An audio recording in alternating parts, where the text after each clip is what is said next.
Why do you have those bags? Where are you going, Agatha? I've already decided. I'm moving out. What? Now? You're leaving now? Where are you going? What? What has happened? Why are you moving out? I don't want to disturb anyone. I think Victor and I need to lead separate lives. Victor needs his freedom.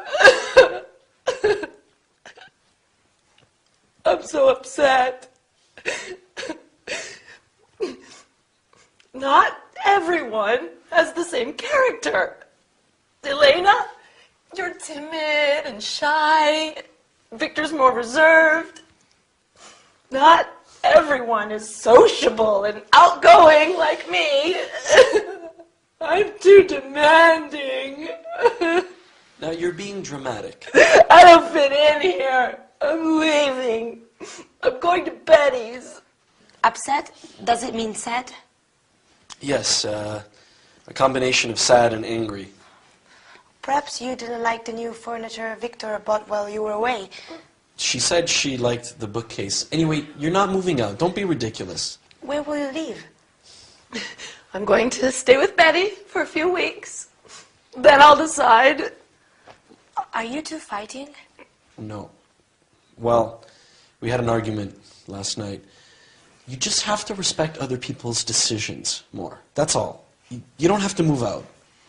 I think Victor is saying you just have to give him more space. But you don't have to move house to do that. Agatha, it won't be the same without you here. It's just sometimes you're stubborn and selfish. But you're also very caring. Loyal, generous, funny. Funny like fun. Humorous. I'm demanding and bossy too, right? Listen, you two. I think we all have to calm down. I don't understand all the words you're using, but insulting each other is not going to help.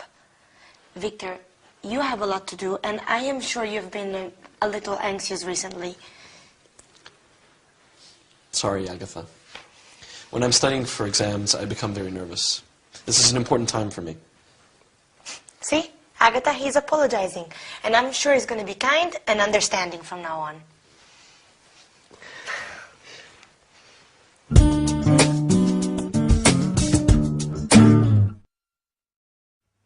Hello everyone, welcome to your English lesson with me, your charming, kind and modest Gabrielle.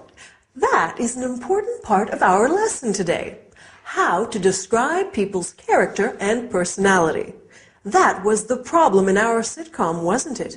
Victor and Agatha's personalities are too different, and that makes for a very difficult living situation.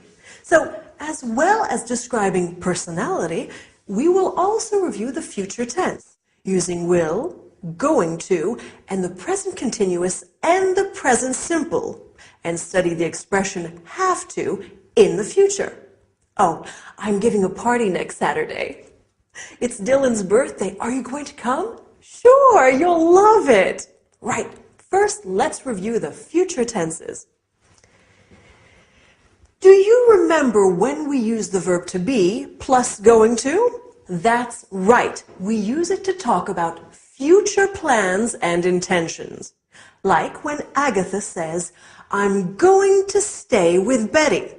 We also use it to talk about predictions based on what we can see at that moment. For example, saying, I think it's going to rain when you can see storm clouds. And when do we use will? We use it with offers. I will help you carry your bag. Promises. I won't come home late. Predictions without evidence. You'll love the film. And instant decisions. I'll have a ham sandwich. Now, to talk about the future, we also use the present continuous when we want to talk about future arrangements. For example, if I say, I'm meeting my friends tonight, I am talking about something that I have arranged to do. He's flying to Rome tomorrow. We're playing volleyball in the morning. We can also use the present simple for fixed future arrangements. I start my Spanish course next week. It begins at 9 o'clock. Wow, there are a lot of ways to talk about the future. Can you remember them all? Don't worry, you will. That's a promise. If we want to say that someone has to do something in the future, we use the expression will have to. For example, if you want to speak English well, you will have to study hard. If I want to buy a new car, I will have to save lots of money. Will have to stays the same in all persons. So we can also say, if Dylan wants me to cook dinner, he will have to wash the dishes. Okay, for his birthday, I'll do everything. Now, let's look at some ways that we can talk about character and personality. As I said before, I think I am charming, kind, and definitely modest. How about you? Are you timid and shy like Elena, or reserved like Victor? Or maybe you are like Agatha, sociable, loyal, and generous, but also stubborn, selfish, and demanding. My Dylan is such a sweet and caring man, but he can also be very moody at times. Lady Coco is loving and affectionate when she wants food, but she can be quite aggressive if I try to give her a bath. It's not easy being a mom. Speaking of which, I think it's bath time now for my little kitty cat. Wish me luck. See you next time. Bye.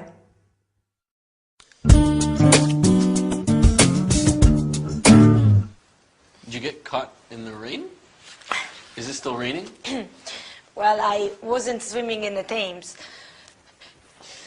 The rain started while I was riding back from class. It's still raining now. Oh, this weather's terrible. Come and get warm.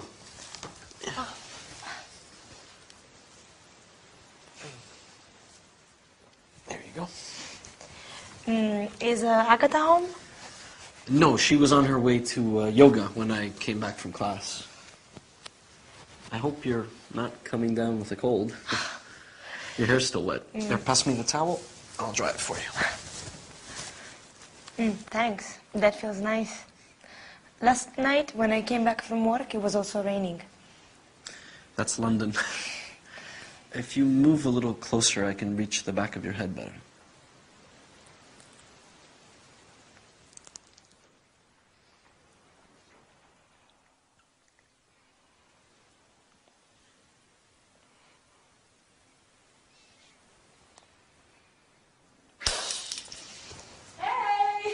It's just me.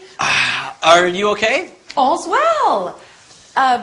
It's just the vase near the door, that's all. Oh. I have to make a phone call. I'll do it from the other room so I don't disturb you two there studying.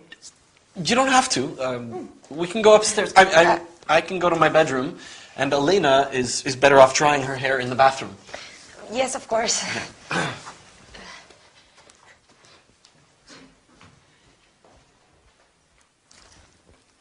Oh, I have to tell Betty. I can't wait.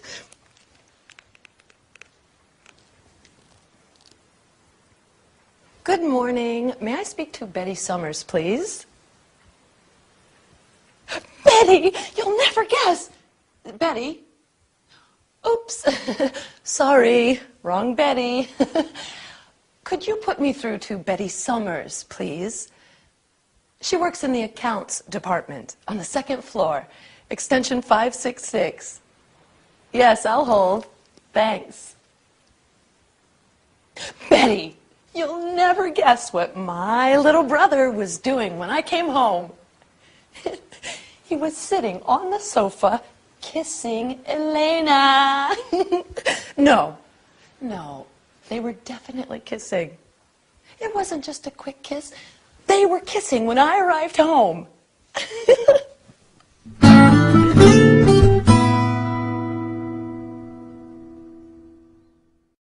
No, no, listen, Mom, I have to go. My lesson is starting. I'll call you back tonight. Bye. Sorry about that.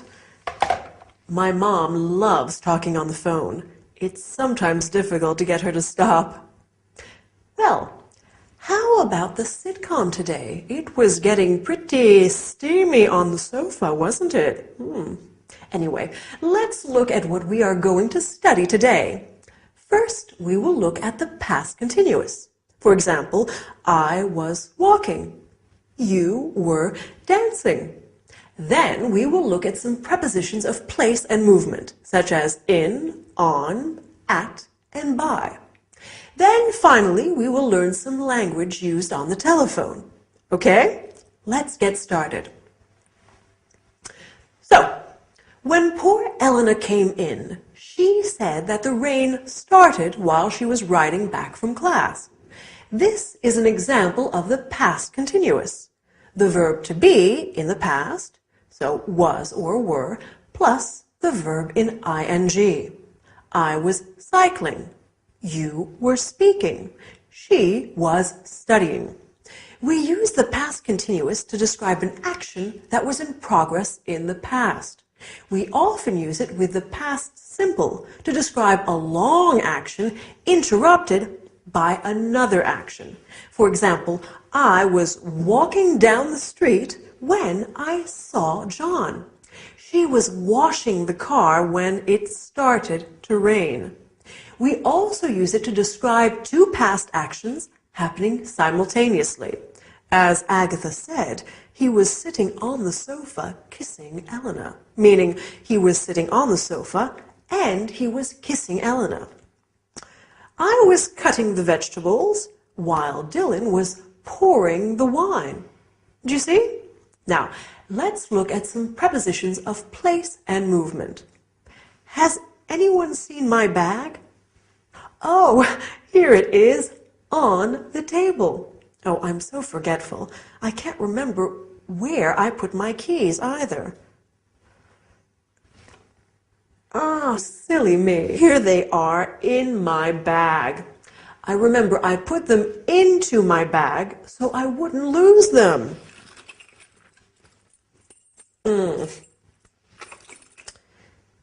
And my glasses? Where are they? Ah, they are in here too. I think I'll take them out of the bag so they don't get broken. Maybe I'll put them onto my head. For safekeeping. That's better. Now, after the lesson, I'm meeting my friend Jade for coffee. I'm meeting her at the flower shop on the high street by the park. I hope I remember. You know what I'm like.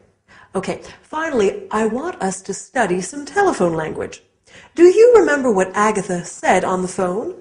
She said, "May I speak to Betty Johnson, please?" This is how we ask for someone on the phone. Then she said, "Could you put me through to?"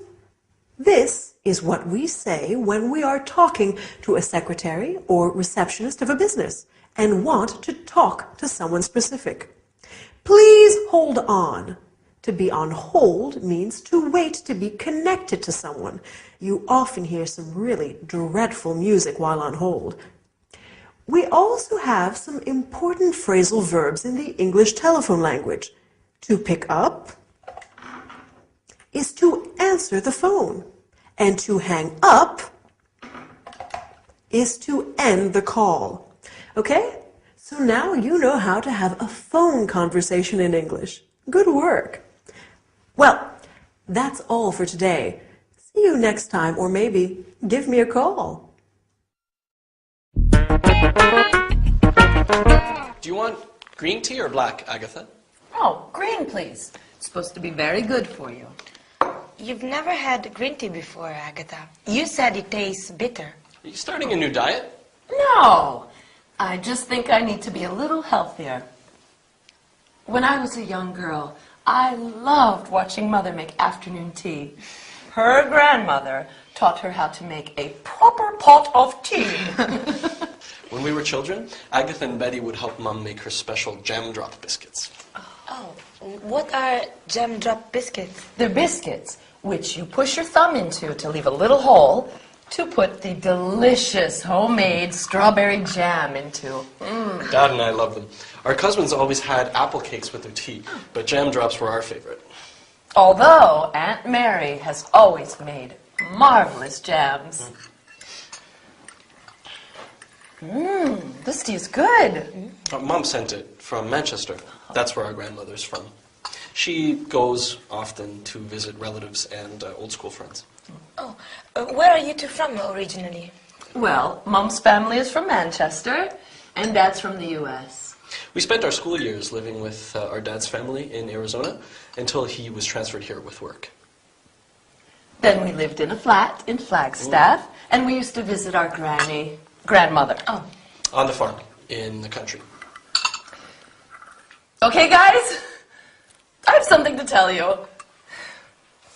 I've just been to the doctor's and... Oh, is everything okay? You have been ill a lot recently. Have you taken those vitamin pills I left on the table? Victor, I'm pregnant. How long have you known? Have you told Harold? I've just spoken to him, although he's suspected for weeks. His transfer has just come through, and he's coming back to London for good. That's fantastic news.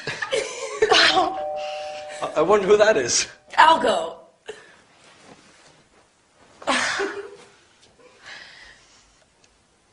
Harold! Oh, what a surprise!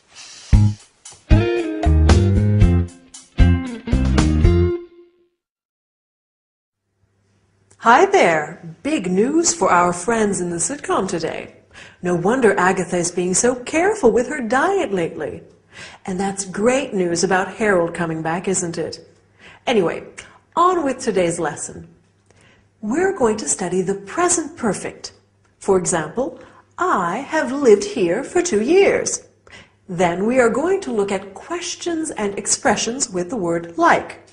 I like tea. I would like some carrot cake. Do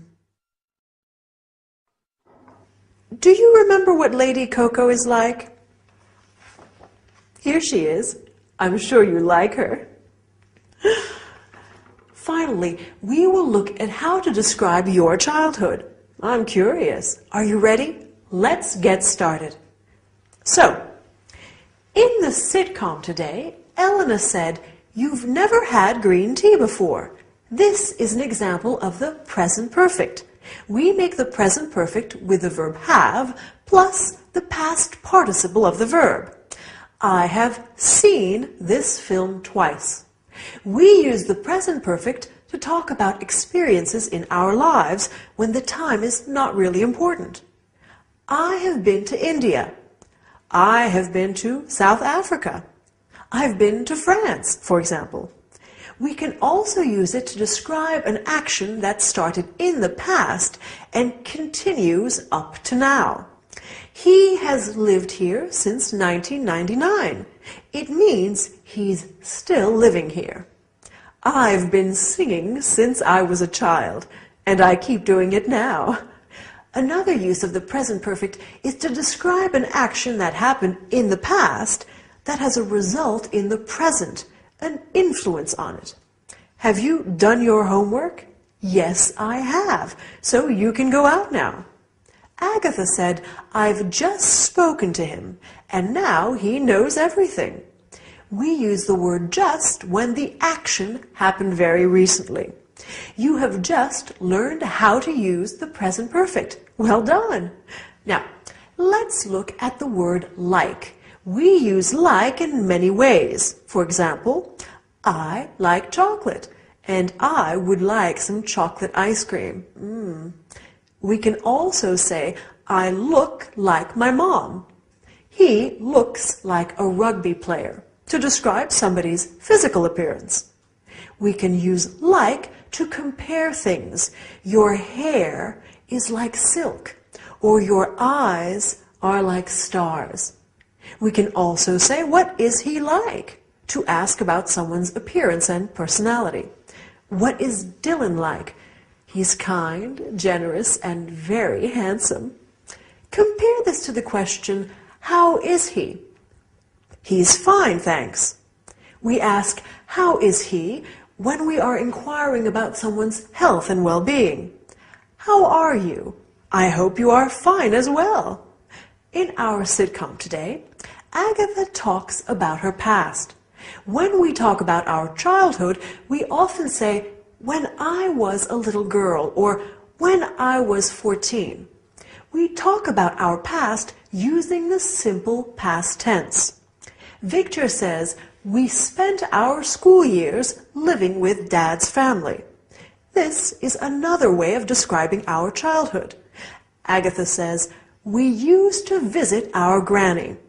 We use used to talk about things that we did regularly in the past. When Lady Coco was a kitten, she used to play with her tail all day long. Anyway, that's all we have time for today.